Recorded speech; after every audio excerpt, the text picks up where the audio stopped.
26/11 हल्ल्याचा मास्टरमाइंड आणि मुंबईचा सगळ्यात मोठा शत्रू तहव्वूर राणाला अखेर भारतात आणलाय। एनआयए आयजी आशिष बत्रांच्या नेतृत्वात विशेष विमानातून राणाला दिल्लीच्या पालम विमानतळावर आणण्यात आले। तहव्वूरला एनआयएनं ताब्यात घेतल्यानंतर त्याचा पहिला फोटो समोर आलाय।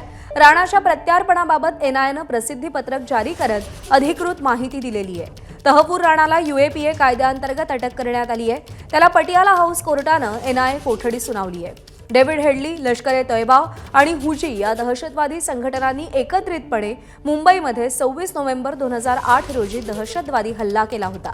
या हल्ल्यामध्ये 166 जणांना आपले प्राण गमवावे लागले तर 238 जण गंभीर जखमी झाले होते।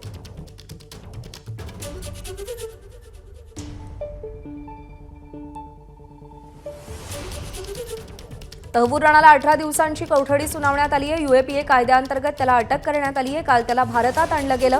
विशेष विमानानं काल त्याला भारतात आणलं गेलं।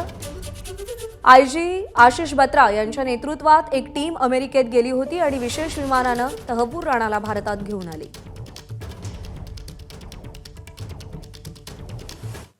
दरम्यान राणाच्या प्रत्यार्पणाची मोठी न्यायालयीन लढाई भारतानं अमेरिकेत लढली। हा संपूर्ण लढा कसा होता, ग्राफिक्सच्या माध्यमातून एक नजर टाकूया।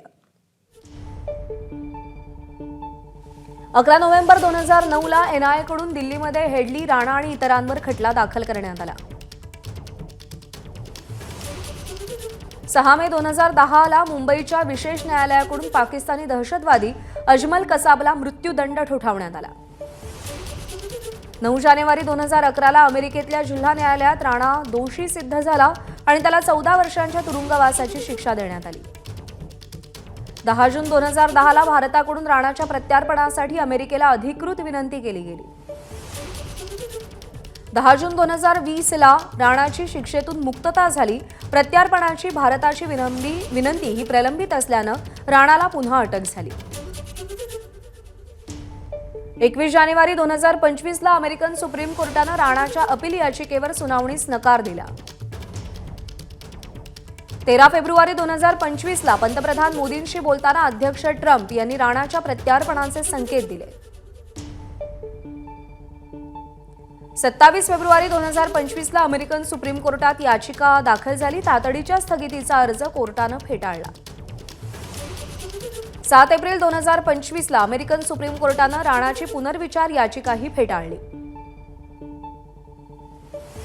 8 एप्रिल 2025 ला राणाला आणण्यासाठी भारतीय पथक अमेरिकेत पोहोचलं।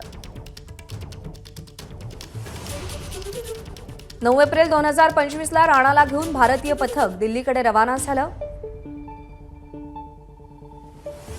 आणि 10 एप्रिल 2025 रोजी राणाला घेऊन पथक भारतात आलं आणि रात्री यूएपीए कायद्याअंतर्गत राणाला अटक करण्यात आली।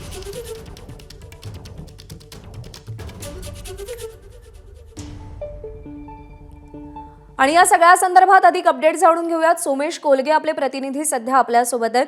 सोमेश, एक खूप मोठा लढा भारतानं जिंकलाय, पण अजूनही या संपूर्ण लढ्याचा एक महत्त्वाचा टप्पा बाकी आहे, तो म्हणजे पुढचा चौकशीचा टप्पा।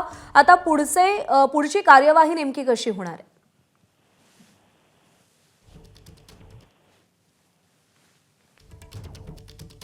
सोमेश, माझा आवाज पोहोचतोय?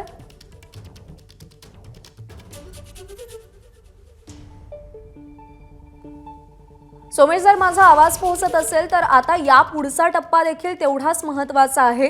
पुढची कारवाई नेमकी कशी होणार आहे, काय काय टप्पे असतील? नक्कीच प्रज्ञा, जर आपण पाहिलं तर काल रात्री उशिरा 2:30 वाजेपर्यंत एनआयएने युक्तिवाद करून त्यानंतर मग अखेर तहव्वूर राणाची कोठडी मिळवली आणि त्यानंतर 18 दिवस आता एनआयएच्या मुख्यालयामध्येच तहव्वूर राणाचा मुक्काम असेल। दरम्यानच्या काळात एनआयए त्याच्यासोबत वेगवेगळ्या प्रकारे चौकशी करेल, त्याच्या वेगवेगळ्या गुन्ह्यातील सहभागांविषयीची चौकशी करेल।